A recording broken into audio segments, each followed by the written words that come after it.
മഹാലക്ഷ്മി സീരിയലിൻ്റെ പുതിയൊരു എപ്പിസോഡിലോട്ട് എല്ലാവർക്കും സ്വാഗതം. അങ്ങനെ ദുർഗയാണെങ്കിൽ രാവിലെ തന്നെ എണീറ്റ് പൂജാമുറിയിൽ വിളക്ക് വെക്കുന്നു. എന്നിട്ട് നല്ല രീതിക്ക് തന്നെ പ്രാർത്ഥിക്കുന്നുണ്ട്. എൻ്റെ മകൾക്കും മരുമകനും എൻ്റെ ഈ മാറ്റത്തിൽ വിശ്വാസം വരണേ, അവർക്ക് രണ്ടുപേർക്കും നല്ല ഒരു കുഞ്ഞിനെ കൊടുക്കണമേ, മഹാലക്ഷ്മിയും കണ്ണനെയും ഇപ്പോൾ രക്ഷിക്കുന്നത് പോലെ തന്നെ ഇനി അങ്ങോട്ടും അവരെ രക്ഷിക്കണേ എന്നെല്ലാം ദുർഗ പ്രാർത്ഥിക്കുന്നുണ്ട്. അതേസമയം അങ്ങോട്ടേക്ക് വരികയാണ് മഹിയാണെങ്കിൽ ദുർഗയുടെ ഈ മാറ്റം കണ്ടിട്ട് വളരെയേറെ സന്തോഷിക്കുന്നുണ്ട്. എന്നിട്ട് ദുർഗ പറയുന്നുണ്ട്, മോളെ, ഞാൻ ഇപ്പോൾ എല്ലാ ദിവസവും രാവിലെ തന്നെ പൂജാമുറിയിൽ കയറി വിളക്ക് വെക്കാറുണ്ട്. എനിക്ക് എന്തോ ഒരു പോസിറ്റീവ് എനർജിയാണ് ഇപ്പോൾ തോന്നുന്നത്. ഇതിനു മുമ്പെല്ലാം എൻ്റെ മനസ്സിൽ ദുഷിച്ച ചിന്തകൾ മാത്രമേ ഉണ്ടായിരുന്നുള്ളൂ.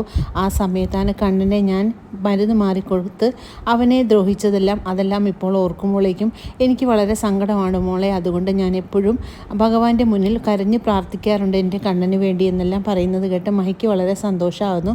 മഹി പറയുന്നുണ്ട്, ഭഗവാനെ തൊഴുതും നമ്മുടെ ചുറ്റുമുള്ള ആളുകളെയും നല്ല രീതിക്ക് സ്നേഹിച്ചുകൊണ്ട് നമ്മൾ ജീവിച്ചാൽ നമുക്കൊരാപത്തും വരില്ല. ഇനി എന്താപത്ത് വന്നാലും ഭഗവാൻ നമ്മളെ രക്ഷപ്പെടുത്തുമെന്നെല്ലാം മഹി പറയുന്നുണ്ട്.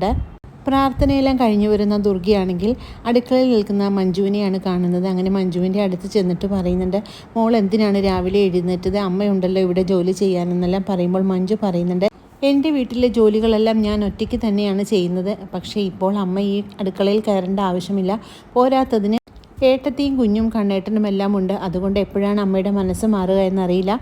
അതുകൊണ്ട് ഞാൻ തന്നെ പാകം ചെയ്തോളാം എന്ന് പറയുമ്പോൾ ഇത് കേട്ടുകൊണ്ട് വരുന്ന മഹിയാണെങ്കിൽ മഞ്ജുവിനോട് ദേഷ്യപ്പെടുന്നുണ്ട്. അമ്മയെ എങ്ങനെ ദ്രോഹിക്കല്ലേ മഞ്ജു എന്നെല്ലാം പറയുമ്പോഴേക്കും മഞ്ജു പറയുന്നുണ്ട്, അല്ലേ, എനിക്ക് കണ്ണേട്ടനും ഏട്ടത്തിക്കും തരുന്ന ഭക്ഷണത്തിൽ അമ്മ എന്തെങ്കിലും ചേർക്കുമോ എന്ന് എനിക്ക് സംശയമുണ്ട്. അതുകൊണ്ടാണ് അമ്മയെ രാവിലെ അടുക്കളയിലോട്ട് കയറണ്ടായെന്ന് ഞാൻ പറഞ്ഞത്. ഏതെങ്കിലും ഏട്ടത്തി പോയി കഴിഞ്ഞാലും കണ്ണേട്ടനും ഇവിടെ തന്നെ ഉണ്ടാവും. അതുകൊണ്ട് കണ്ണേട്ടൻ്റെ ആരോഗ്യത്തിലും ചിലപ്പോൾ എന്തെങ്കിലും കുഴപ്പം സംഭവിക്കും. അതുകൊണ്ട് ഞാൻ ഓണം കഴിയുന്നതുവരെ ഇവിടെ തന്നെ നിൽക്കുമെന്നെല്ലാം മഞ്ജു പറയുന്നു. ഞങ്ങളിപ്പോൾ പോവുക തന്നെ ചെയ്യും. അതുവരെ കുഞ്ഞിനെ അമ്മ നോക്കുകയും ഭക്ഷണം ഉണ്ടാക്കുന്നതിനും ഒരു കുഴപ്പവുമില്ല. അതുകൊണ്ട് നീ വെറുതെ അമ്മയോട് തർക്കിക്കാനായിട്ട് നിൽക്കണ്ട. ഞാൻ ഓണം കഴിഞ്ഞാലേ ഇനി ഇങ്ങോട്ട് തിരിച്ചു വരുള്ളൂ. അത് കഴിഞ്ഞാലും ലേഖയുടെ അടുത്ത് തന്നെയായിരിക്കും കുഞ്ഞിനെ കൊടുക്കുന്നത്. അതുകൊണ്ട് ഇനി നീ അതോർത്ത് വിഷമിക്കേണ്ട എന്നെല്ലാം മഞ്ജുവിനോടായിട്ട് മഹി പറയുന്നുണ്ട്.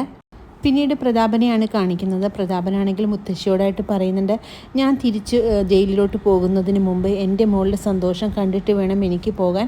അതുകൊണ്ട് എന്തും ചെയ്യാനായിട്ട് എൻ്റെ മനസ്സ് പാകപ്പെടുത്തി എടുത്തിരിക്കുകയാണെന്നെല്ലാം മുത്തശ്ശിയോട് പറയുമ്പോൾ മുത്തശ്ശി പറയുന്നുണ്ട്, നീ എന്ത് ചെയ്താലും നോക്കിയും കണ്ടും വേണം ചെയ്യാൻ, അല്ലെങ്കിൽ നമ്മുടെ കുഞ്ഞിനായിരിക്കും അത് ദ്രോഹമായിട്ട് വരുന്നതെന്ന് പറയുമ്പോൾ ഇനി അങ്ങനെയൊന്നും സംഭവിക്കില്ല അമ്മയെ. എനിക്ക് ആ ലക്ഷ്മിയുടെയും കണ്ണൻ്റെയും കരച്ചിൽ കാണണം. എൻ്റെ മോൾ അത് കണ്ടാൽ മാത്രമേ സന്തോഷിക്കുകയുള്ളൂ. അതുകൊണ്ട് അതിനുവേണ്ടി എന്ത് വില കൊടുത്തും ഞാനത് നടത്തിയിരിക്കുമെന്നെല്ലാം പ്രതാപൻ പറയുന്നു. പിന്നീട് കണ്ണനും മഹിയും ലേഖയുടെയും അനന്തുവിൻ്റെയും വീട്ടിലോട്ട് പോകാനായിട്ട് ഇറങ്ങുകയാണ്. അങ്ങനെ കുഞ്ഞിനെ എല്ലാം കയ്യിലോട്ട് കൊടുക്കുകയാണ് മഹിയുടെ. അങ്ങനെ മഹിയും കണ്ണനും വളരെ സന്തോഷത്തോടു കൂടി തന്നെ വണ്ടിയിൽ കയറി പോകുന്നത് കണ്ട് സന്തോഷിച്ച് നിൽക്കുകയാണ് മഞ്ജുവും ദുർഗയും. ഇതെല്ലാം മുകളിൽ നിന്നും കണ്ടുകൊണ്ട് നിൽക്കുകയാണ് കരുണ. പക്ഷേ കരുണയുടെ നോട്ടം പെട്ടെന്ന് തന്നെ മഞ്ജുവിൻ്റെ മുഖത്തോട്ടാവുന്നു. മഞ്ജുവാണെങ്കിൽ കരുണ നിൽക്കുന്നത് കാണുകയും ചെയ്യുന്നുണ്ട്.